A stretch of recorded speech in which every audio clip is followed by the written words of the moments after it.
라고 합독으로 보셨습니다. 그가 에스더의 말을 모르드게에게 전하매 모르드게가 그를 시켜 에스더에게 회답하되 너는 왕궁에 있으니 모든 유다인 중에 홀로 목숨을 건지리라 생각하지 말라. 이때 네가 만일 잠잠하여 말이 없으면 유다인은 다른 데로 말미암아 노임과 구원을 얻으려니와 너와 네 아버지 집은 멸망하리라. 네가 왕후의 자리를 얻는 것이 이때를 위함이었는지 누가 알겠느냐 하니 에스더가 모르드게에게 화답하여 이르되 당신은 가서 수산에 있는 유다인을 다 모으고 나를 위하여 금식하되 밤낮 하늘을 뵙지도 말고 마시지도 마소서. 나도 나의 시부와 더불어 이렇게 금식한 후에 규례를 어기고 왕에게 나아가리니 죽으면 죽으리라 하니라. 모르드게가 가서 에스더에게 명령한 대로 다 행하니라. 설교를 마치고 나면 올해부터 다음 주일에 어떤 설교를 해야 하는가를 생각하게 되고 성령의 감동을 구합니다. 어제까지만 해도 설교 메시지가 떠오르지 않아서 기도하는데 오늘 이 본문의 말씀을 또 성령께서 감동해 주신 것 같아서 설교 중에는 이 부분은 많이 묵상했습니다만은 본문으로 선택한 것은 별로 없었던 것 같습니다. 오늘 본문은 BC 약 475년경에 있었던 사건의 내용이고 유다가 BC 586년에 바벨론에 망하고 그 후 110년 후에 되어지는 사건의 내용입니다. 여러분들이 잘 아시는 대로 유다가 바벨론에 망하고 바벨론이 바사의 나라에 망하고 그래서 바사왕 고레스가 왕이 된 후에 유대인들에게 너희는 너희 나라에 가서 하나님의 성전을 건축하라 라고 하는 조서를 내립니다.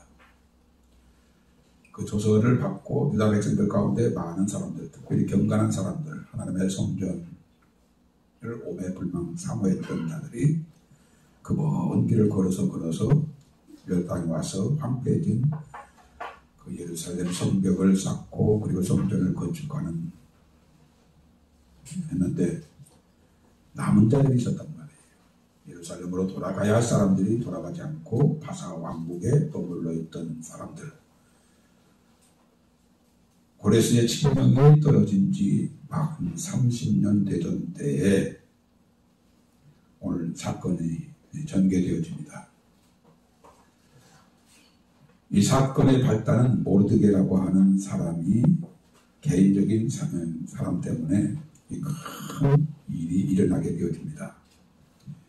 당시 모르드게는 유대인으로서 왕이 출입하는 대궐문을 지키는 자 중에 한 사람이었던 것 같습니다.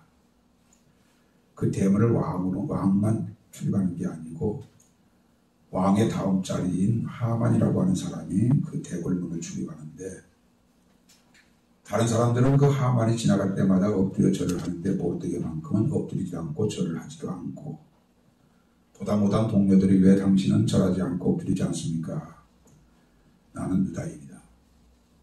그러므로 나는 그에게 엎드릴 수 없고 절할 수 없다 라고 말합니다. 그러니까 그 사실을 하만에게 고발합니다. 하만이 화가 나서 이 한 사람을 죽이는 것으로 족하지 않고 유다인들을 전부 죽이기로 마음에 결심을 하고 왕에게 서신을 보냅니다. 3장 8절을 보십시오. 8절에 보면 하만이 왕에게 무슨 편지를 보냈는지를 알 수가 있는데 8절 하만이 아하스웨로 왕에게 이르되 아뢰되 한 민족이 다시 말하면 유대민족이죠. 왕의 나라 각 지방 백성 중에 흩어져 가는데 그 법률이 만민의 것과 달라서 왕의 법률을 지키지 아니하오니 용납하는 것이 왕에게 무익하나이다. 왕이 옳게 여기시거든 조서를 내려 그들을 진멸하소서. 내가 은 1만 달란트를 왕의 일을 맡은 자들의 손에 맡겨 왕의 금고에 들으리다 하니 왕이 반지를 손에서 빼어 유다인의 대적 곧 아각 사람 함부다의 아들 하만에게 주어 이르되 그 은을 네게 두고 그 백성도 그리하노니 너의 소견에 옳은 대로 행하라 라고 왕이 조서를 내립니다. 모르드게 한 사람 때문에 전 민족이 한날 한시에 죽게 되어졌습니다. 이런 위급하고 다급한 절망적 상황, 이 전개되는 과정 속에 모르드게가 에스더, 왕후된 에스더에게 사람을 보내어 이런 일이 있으니 너는 왕에게 가서 이 사실을 알려 유다가 망하지 않게 하라 라고 그렇게 부탁을 합니다. 그 부탁을 받은 에스더가 왕이 허락지 아니하는데 내가 갈 수 없습니다. 만에 하나 왕이 허락지 않았는데 내가 가면 죽음을 당하리이다 라고 그렇게 답을 합니다. 그러니까 모르드게가 오늘 본문 말씀 12절의 말씀, 그가 에스더의 말을 모르드게에게 전하며 모르드게가 그를 시켜 에스더에게 한 말이 오늘 우리가 읽었던 내용입니다. 너는 왕궁에 있으니 너 혼자만 화를 내는다고 생각하지 말아라. 내가 왕과 된 것은 이때를 위한 줄 알지 못하느냐. 만에 내가 잠잠하면 하나님은 다른 방법으로 우리를 구원하시겠지만 너와 내 아비 집은 멸망하리라. 이 회신을 받고 에스더가 그러면 나를 위해서 모든 유대인들로 3일 동안 먹지도 마시지도 말고 금식하게 하소서. 나도 하인들과 신들과 함께 금식한 후에 내가 왕에게 가리이다. 죽으면 죽으리다 라고 그렇게 답을 했습니다. 왜 왕이 허락지 아니하는데 왕후가 나타나면 죽습니까?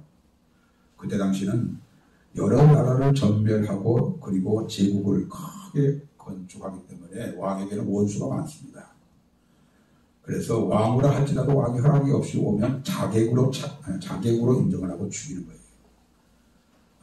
그런 엄한 그런 법률이 있기 때문에 왕이 오라 하지 않는데 내가 가면 자객으로 알고 나를 죽이려 할 텐데 어떡하면 좋습니까? 라고 모르드게에게 얘기하니까 모르드게가 그렇게 얘기했던 거예요.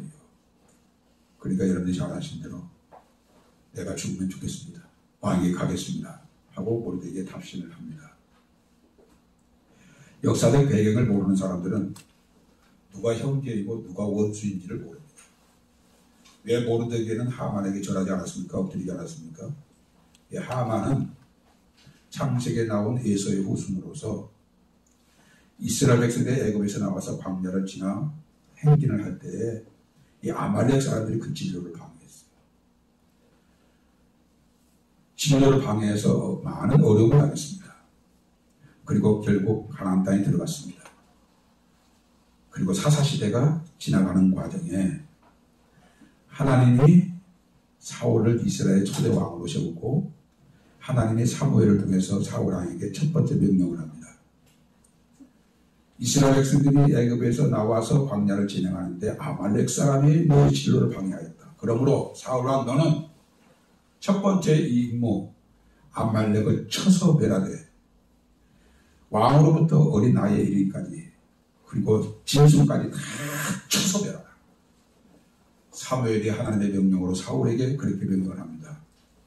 근데 사울 왕은 죽이기 아까운 사람, 죽이기 아까운 동물들을 남겨두고 하잘 것 없는 동물들과 사람을 죽이고 하나님의 명령대로 하지 않았습니다. 하나님의 일을 두고 몹시 실망하시고 사울을 왕으로 세운 것을 후회하신다고 하셨습니다. 이런 역사적 배경이 있기 때문에 아말렉 사람 하만 앞에 내가 절할 수 없다. 우리 민족의 원수인 하만 앞에 내가 절할 수 없다. 그렇게 해서 그 앞에 무릎을 꿇지 않고 절하지 아니한 것 때문에 그 한 사람을 죽이기 위해서 높은 장대를 만들었지만 그것 하나만으로 만족하지 않았고 유대 민족을 한날 한시에 다 멸하고 왕의 허가를 받고 D-Day를 기다리고 있는데 지금 이 사건이 전개되어지고 있는 거예요. 에스더가 왕에게 부탁했습니다. 왕이여 내와 내 백성을 구원하소서. 우리 백성이 잘못한 것이 있으면 마땅히 죽으려니와 우리 백성은 잘못한 것이 없나이다. 무슨 얘기냐? 하만이 우리와 우리 민족을 다 죽이기로 이미 왕의 재가를 받고 D-Day를 기다리고 있습니다. 뭐라고? 그렇게 해서 왕이 그 사실을 알게 되고 모르드게가 달려 죽을 장대 위에 하만을 죽이고 하만의 명령을 받고 유대인들을 죽이려고 했던 모든 사람들을 수를 가리지 않고 다 죽이게 하고 그들의 재산을 다 유대인들에게 돌려주는, 그래서 전하위복이 되어지는 그래서 그 날을 승리의 날로 정하고 불임절이라고 하는 절기를 만들어서 대대로 그 절기를 지키고 있습니다. 여러분들 아까도 우리가 보았습니다만은 3장 8절에 있는 하만이 아하수의 왕에게 한 얘기를 보십시오. 그 법률이 만민의 것과 달라서 왕의 법률을 지키지 아니하오니 용납하는 것이 왕에게 무익하나이다 라고 했습니다. 이스라엘 백성들은 하나님의 법률을 따라 사는 삶인데 만민의 법과 달라서 왕의 법률을 지키지 아니하나이다. 이것은 사실이에요. 우리가 이 세상에서 법을 지킬 수 있지만 우리 이 땅의 법을 지키는 것보다 더 상위의 법, 하나님의 법을 우리가 먼저 중히 여기고 그 법을 따라 사는 것이 우리 크리스찬들이에요. 그러니까 어떤 시대에는 왕의 명령을 따르지 아니한다고 해서 사람을 죽이고 그래서 수없이 많은 하나님의 법을 따라 사는 사람들이 순교를 했습니다. 하나님의 법이 상위의 법이라는 거예요. 우리가 노예를 하게 되면 이런 의견 저런 의견이 나오는데 우리가 그 법을 따라서 노예의 의견을 따라서 어떤 법을 만들어야 할 때 누군가가 법으로 하고 손을 들어서 우리의 교단의 목법인 헌법은 이렇게 명시되었습니다. 그러므로 여러분들이 의견에 일치를 했다 할지라도 이 헌법에 반하는 일이기 때문에 이 법은 통과되어져서는 안 됩니다 라고 말합니다. 노예 위에 총회가 있기 때문에 총회에서 만든 헌법이 중요하지 노예법은 하위법이다. 우리에게는 이 세상의 법을 지키는 것도 중요하지만 그러나 하나님의 법이 상위의 법이라는 거예요. 그렇기 때문에 모르드게는 하나님의 법을 따라서 원수 앞에 무릎을 꿇을 수 없고 절할 수 없다고 하는 이 구전신앙, 구전민족, 그 애국적인 그런 것이 모르드게에게 있었던 거예요. 사랑하는 필라델피아 가족여러분들, 언젠가도 여러분들에게 말씀드렸습니다만 죽느냐 사느냐 이 두 가지 갈림길에서 우리는 중요한 결정을 해야 할 때가 있습니다. 그럴 때에는 역시 죽으면 죽으리라 결심을 해야 하고 천국이나 지옥이나 이 갈림길에 우리가 중대한 결정을 해야 할 때가 있습니다. 그러면 우리는 천국을 선택하는 일에 있어서 죽으면 죽으리라 라고 한 각오와 결심으로 우리가 천국 가는 길을 선택해야 합니다. 지금 우리가 살고 있는 이 시대, 저와 여러분들에게는 또 하나가 있습니다. 들림을 받느냐, 치료 환란에 남느냐라고 하는 이 중요한 사이에 우리는 들림을 받기 위해서 죽으면 죽으리라고 하는 일사각오의 신앙이 있어야 합니다. 두려운 십자가를 앞에 두고 내가 오늘과 내일과 모레는 갈 길을 가야 하리니 라고 결심하시면서 십자가가 기다리고 있는 예루살렘으로 향하셨습니다. 가오성경시 사도행전 21장 13절에 보면 나는 주 예수의 이름으로 결박을 받을 뿐만 아니라 예루살렘에서 죽을 것도 각오하노라 하고 예루살렘에 올라갔습니다. 사달과 메삭과 아베드노고 여러분이 잘 아신 대로 하나님을 섬기는 것이 왕의 금신상 앞에 절하는 것은 있을 수가 없다 해서 왕의 총애를 받고 왕의 권고를 받았지만 나는 하나님을 섬기는 자로서 당신의 금신상 앞에 절할 수 없습니다. 일사각오로 풀무불을 들어간다 할지라도 나는 절할 수 없습니다 라고 결심을 각오를 했던 것을 우리가 잘 압니다. 한 달 동안 왕 외에는 다른 신에게 기도하거나 어떤 의식도 해서는 안 된다고 하는 법령이 만들어졌음을 알고서도 다니엘은 전에 하던 대로 예루살렘에 있는 동쪽으로 창문을 열고 하루에 3번씩 엎드려 기도했습니다. 이 부분에 있어서 여러 번 말씀을 드렸습니다만 기도의 방법이 꼭 그 방법밖에 없습니까? 꼭 그렇게 창문을 열고 무릎을 꿇고 티가 나게 그렇게 기도해야 합니까? 기도는 여러 방법이 있잖아요. 소리내서 기도하는 것도 있고 금식하면서 기도하는 것도 있지만 묵상으로도 기도할 수 있잖아요. 성령 안에서 무시로 기도할 수 있잖아요. 그런데 왜 꼭 그렇게 고집을 합니까? 얼마든지 타협의 방법으로 이 방법도 있고 저도 방법도 있지만은 다니엘은 전에 하던 대로 하루에 3번씩 동쪽 예루살렘에 있는 동쪽 문을 열고 하나님이여 예루살렘 회복시켜 주옵소서. 하나님이여 이 백성 그곳에 가서 성전을 짓고 예전과 같이 하나님을 경외하는 거룩한 백성 되게 하옵소서. 그렇게 사자굴에 들어갈 줄 알면서도 그렇게 기도했던 다니엘. 여러분들 생각해 보십시오.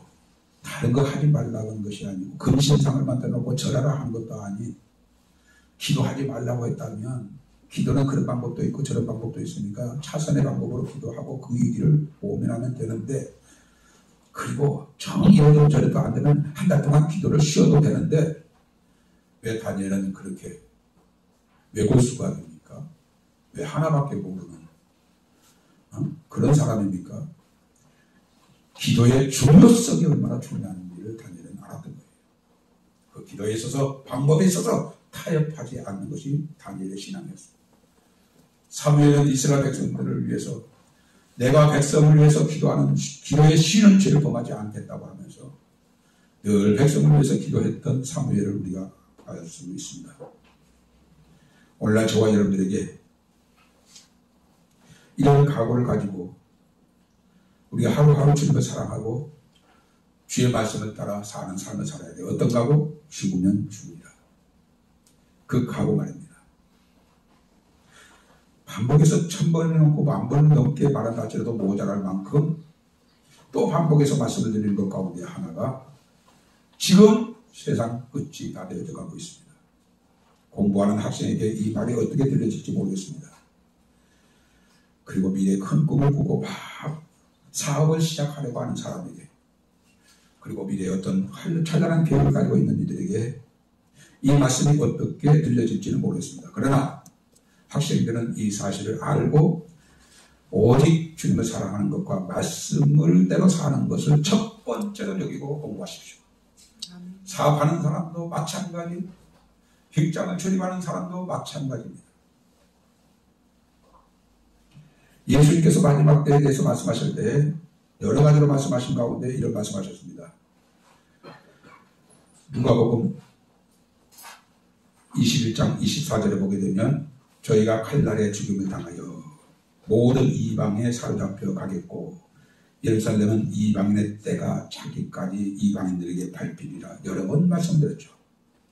이방인의 때에 대하여 주님이 처음으로 말씀하신 말씀입니다. 주님이 이 말씀을 하신 대로 저희가 칼날에 죽임을 당했습니다. 누구에게? 로마 티도 장군에 의해서. 그때 칼날에 죽임을 당한 사람이 요세푸스에 의하면 110만 명입니다. 그리고 나머지는 포로로 끌려가고 그리고 전 세계 한 사람도 유대 땅에 남아있지 못하게 전 이방 세계 다 흩어버렸어요. 주님이 말씀하신 말씀이 글자 그대로 이루어졌어요. 어떻게 이루어져요? 칼날에 죽임을 당하고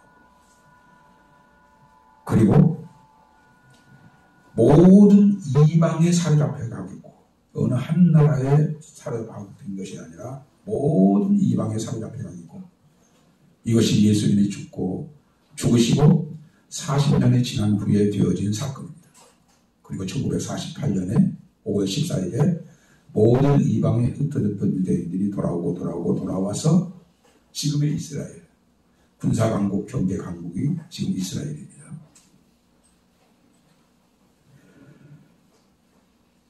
그리고 이방인의 때가 때가 차기까지 예루살렘은 이방인들에게 밟히리라 라고 한 말씀대로 이방인의 때가 다 차서 그리고 돌아와서 내일 모레면 다음 달이 될지 다음 해가 될지 모르지만 지금 세워져 있는 이슬람 교도들이 지금 모스크 사원 헐고 그곳에 하나님의 성전 짓게 해달라고 서쪽 벽인 통곡의 벽에서 얼마나 많은 유대인들이 눈물로 손을 들고 몸을 흔들면서 예루살렘 성전 다시 재건하게 하옵소서 라고 기도하고 있는지 모릅니다. 이미 그 섬에 제3의 성전을 세우기 위해서 100% 다 준비가 됐습니다. 저 모스크 사원 언제 곧 흐려질 겁니다. 그리고 제3의 성전이 거기서 지어질 겁니다. 이방인의 때가 차기까지 지금은 예루살렘 성전이 이방인에게 밟히고 있지만 불언간에 이방인의 때가 다 찼기 때문에 그곳에 헐어지고 성전이 지어지면 그때는 글자 그대로 이방인의 때가 다 간 거예요. 지금은 이방인의 때가 지금 다 가기 바로 1초 전, 2초 전이라고 할 수 있을 만큼 지금은 이방인의 때가 아직은 끝나지 않아요. 그것이 헐어지고 제3의 성전이 지어져야 오늘 이 시간부터는 이방인의 때가 아닌 이스라엘 때라고 선언되어질 겁니다. 그러게 되면 이방인의 때가 어느 때입니까? 그때가 바로 교회 시대예요. 이방인의 때가 어느 시대입니까? 선교 시대예요. 지금 교회 시대가 끝나가고 있습니다. 여러분들 아시죠? 교회 시대가 끝나가고 있습니다. 불언간의 지하교회가 답이 될 거고 불언간의 이제 가정 예배로 답이 될 겁니다. 선교 시대도 거의 마감이 됩니다. 선교사님들이 그곳에서 더 이상 활동할 수가 없고 나오자니 여러 가지 제약이 되어지고 나올 수도 없고 들어갈 수도 없는 것이 지금 선교사님들의 고민입니다. 이렇게 주님의 말씀이 성취되어진 시대 속에 살고 있는데 그뿐만 아니라 늘 여러분들에게 말씀을 드린 대로 마가복음 24장 4절의 말씀 이 천국 복음이 모든 민족에게 증거되기 위하여 온 세상에 전파되리니 그제야 끝이 오리라 라고 하는 말씀. 천국 복음이 모든 민족에게 전파되었다고 세계 선교대 가운데 가장 큰 스위스 로잔 선교대에서 4년 전 5년 전에 이 말씀 주님이 말씀하신 말씀이 다 성취되어졌습니다. 지금 모든 민족에게 복음이 다 전해졌습니다. 다만 미전도 종족에게는 아직 미치지 못한 부분이 있지만은 주님이 말씀하실 때 모든 종족에게 복음이 전파되어야 끝이 오리라라고 말씀하시지 않냐고 종족이 아닌 모든 민족이라고 했어요. 그래서 유엔에 등록된 모든 민족에게 복음이 전파되어졌습니다 라고 스위스 로잔 선교대 때 보고가 되어지고 그 보고가 유엔에까지 보고되어졌습니다. 모든 민족에게 복음이 전파되어졌습니다. 이제는 선교사들이 직접 가서 복음을 전하지 않아도 얼마든지 유튜브를 통해서 복음이 전해지는 세대에 우리가 살고 있습니다. 그제야 끝이 오리라 라고 했으니 이제는 끝자락에 우리가 살고 있는 거예요. 그리고 여러분들이 잘 아신 대로 요한계시록 13장 14장에 있는 페리치 666 이것이 이미 시행 단계에 지금 들어가고 있고 그리고 지금 우리가 살고 있는 이 시대는 세계적 종말적 현상들이 수없이 발생하고 있습니다. 어제 그제 13일날 일본 근해에서 해저 화산 폭발이 돼가지고 수증기와 먼지가 6km 정도 이렇게 올라간 것을 위성 사진에서 보고 여러분들 동영상을 보셨을 거예요. 일본은 1년에 6만 건, 7만 건인가 몸으로 감지할 수 있는 것도 있지만 그렇지 아니한 지진까지를 포함하면 그렇게 지진이 많이 일어납니다. 그리고 엊그저께 일본 어느 남부지역에 하루에 800mm가 왔습니다. 하루에 800mm 이게 상상됩니까? 80cm면 그 물이 한 곳으로 모이면요 낮은 지역에는 논이고 밭이고 집이고 다 물에 잠기게 됩니다. 어마어마한 비입니다. 노아 홍수 이후에 그런 비가 그렇게 쏟아졌을 때가 없었다고 할 만큼 그렇습니다. 지진, 홍수, 일본뿐입니까? 중국에도 마찬가지입니다. 지금도 계속 비가 오고 있습니다. 댐들이 34개인가가 붕괴될 직전에 있습니다. 도시가 잠겨지고 차들이 떠내려가고 이게 지금 현 중국의 상황이고 거기에다가 토네이도까지 거기에다가 우박까지 중국과 일본뿐입니까? 북한도 얼마 전에 하루에 400mm가 비가 왔다고 그러죠. 그래서 뚝이 무너지고 농경지가 침수되고 가옥이 침수되어 떠내려가고 이런 큰 물난리를 당하고 있습니다. 그런데 보십시오. 내 마음속에 세계 지도를 펼쳐놓고 한번 상상해보죠. 왼쪽은 중국, 위에는 북한, 오른쪽에는 일본. 그런데 이 대한민국만큼은 아무 일이 일어나지 않습니다. 정확하게 입추에 날씨가 차이가 있는 것을 보셨죠. 그리고 말복을 전후로 해서 아침 저녁이 그렇게 저녁이고 낮이고 밤이고 찐통덩이가 벌써 아침 저녁에 기온이 많이 시원해진 것을 느낄 수 있죠. 이렇게 정확한 계절에 따라서 이렇게 하나님이 이 땅을 보호하고 있는 죽을 일만 쌓여있는 대한민국인데도 불구하고 하나님이 이 대한민국을 이처럼 지켜주시고 계신 거예요.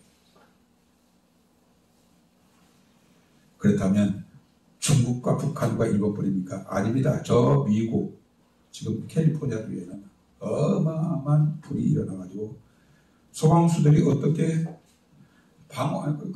불을 끌 수 없는 그런 포기 상태에 있답니다. 그리고 한쪽에서는 홍수, 그리고 한쪽에서는 누박. 남미 브라질에서는 눈이 오고 칠레에서도 눈이 오고 그리고 볼리비아 그 남미 쪽에서도 눈이 오고 어느 쪽에서는 홍수가 나고 난리입니다. 거기뿐만이 아닙니다.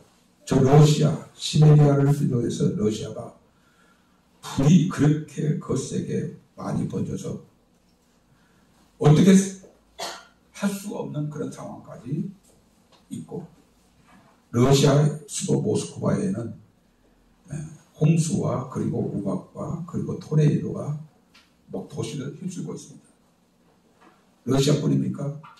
유럽에 가게 되면 스페인, 그리스, 그리고 스위스라든가 독일이라든가 그리고 이탈리아 같은 데도 말할 수 없는 홍수, 토네이도 이것이 지금 현재 유럽의 상황입니다.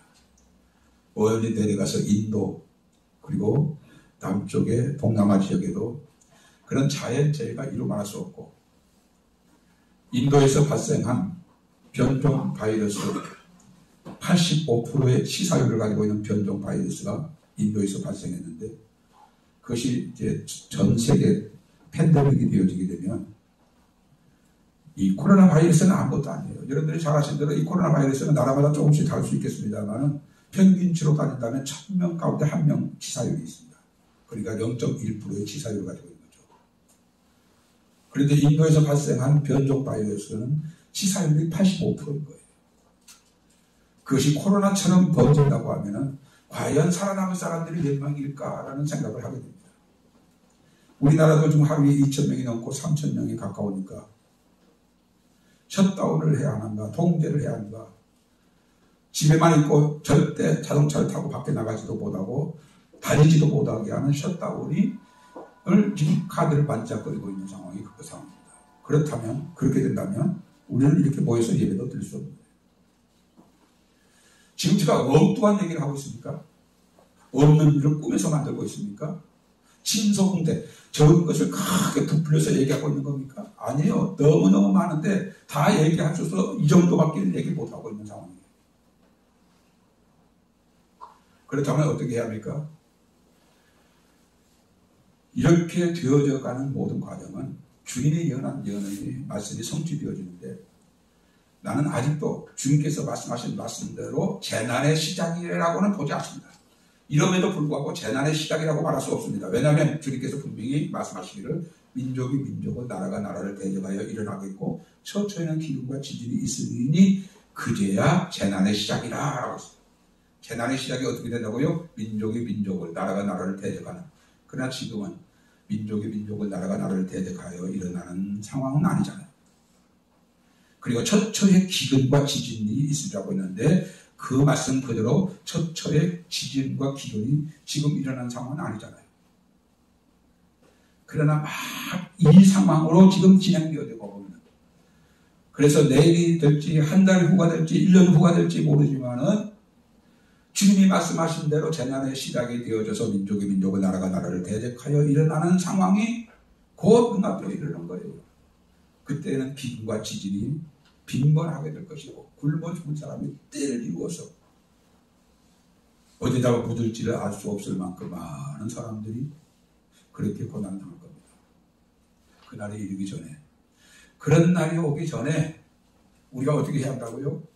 죽으면 죽으리라 라고 하는 일사각오를 가지고 지금부터 오늘부터 이 순간부터라도 주님을 사랑하는데 죽으면 죽으리라 라고 결심하고 사랑하시고 주님의 말씀을 지키는 것을, 행하는 것을, 순종하는 것을, 복종하는 것을 죽으면 죽으리라 일사각오로 주님의 말씀을 따라 사는, 주님과 동행해 사는 삶. 주님과 동행하는 삶을 산다는 것은 주님의 말씀을 따라 사는 것이 주님과 동행하는 삶이에요. 이런 삶이 있어야 그런 날이 올 때에도 우리가 승리자가 되어서 이기는 자가 되어져서 들림을 받고 하나님의 나라에 갈 수가 있는 거예요. 지금 죽으면 죽으리라 결사각오 없이 되는 대로 지난번 것처럼 지금도 그렇게 살면, 타협하면서 살면 그런 날이 올 때 우리는 믿음을 지키는 자가 아닌 믿음을 잊어버린 자, 뒤로 물러가는 자, 실족하는 자가 되어져서 약속의 복을 받지 못하는 슬픈 자, 절망한 자가 될 겁니다. 사랑하는 빌라델비아 가족님들, 매 설교마다 마지막 때라고 하는 것이 거의 한 번도 빠진 적이 없는 말씀을 전하다 보니까 여러분들이 또 이 말씀을 어떻게 들으실지는 모르겠습니다만은 나는 선지자적인 사명을 가지고 마지막 때를 외치는 자로서 이 말씀을 전하지 아니하면 나는 하나님 앞에서 사명을 감당하지 못한 자로 여김을 받을까 두렵습니다. 사랑하는 빌라델비아 가족님들, 지금은 어느 때라고요? 죽으면 죽으리라 일사각오를 가지고 하나님을 사랑하는 자, 죽으면 죽으리라 일사각오를 가지고 하나님의 말씀을 지키는 자, 행하는 자, 순종하는 자로 살아서 그것이 주님과의 동행의 삶이 되어져서 주님과 동행했던 에녹을 하나님이 산채로 들려 올라가신 것처럼 주님과 동행하는 삶을 사는 저와 여러분들에게 휴거의 영광이 주어져서 우리 그 영광스러운 곳에서 여러분들이 저를 만나고 제가 여러분들을 만나 우리 함께 영원한 기쁨으로 아버지의 영광 누리는 여러분들 되시길 주의 이름으로 축원합니다. 우리 기도합시다. 합심해서 기도하실 때 주여 우리가 에스더처럼 죽으면 죽으리라 결사각오로 주님을 사랑하는 삶을 살게 하시고 죽으면 죽으리라 결사각오를 가지고 주님의 말씀을 순종하고 지키고 복종하여 사는 자로 살아서 주님과 동행하는 삶을 살아서 주 강림하신 그날에 들림을 받고 우리가 큰 환난에 남겨지지 않는 자로 살게 하여 주옵소서. 주여 내가 그렇게 되기를 원합니다. 도와주옵소서. 우리 합심해서 기도하셨습니다. 하나님 아버지 감사합니다. 고맙습니다. 이 시간에도 절실히 죽으면 죽으리라고 하는 신앙이 필요한데 우리가 살고 있습니다. 이 결심이 없으면 대로 살게 되고 이 결심이 없으면 타협하면서 살게 되고 여기에 속한 사람들이 여기에 속한 사람들이 분별을 할 수 없었나. 우리는 아버지도 없는 아무다는요 아버님이요 아무것도 이길 수 없는 그런 나그네가 될 수밖에 없습니다. 주여 오늘 이 시간을 죽으면 죽으리라 일사각오로 주님을 사랑하는 자로 살게 하시고 죽으면 죽으리라 하는 일사각오를 가지고 주의 말씀을 따라 순종의 삶을 살아서 주님 가운데를 동행하여서 주님 강림하실 때 주님과 함께 되어진 자, 주님과 동행하는 삶을 살았던 자들을 그물로 올리실 때 우리 모든 빌라델비아 가족들이 그날의 영광을 청하는 모든 대가를 주옵소서.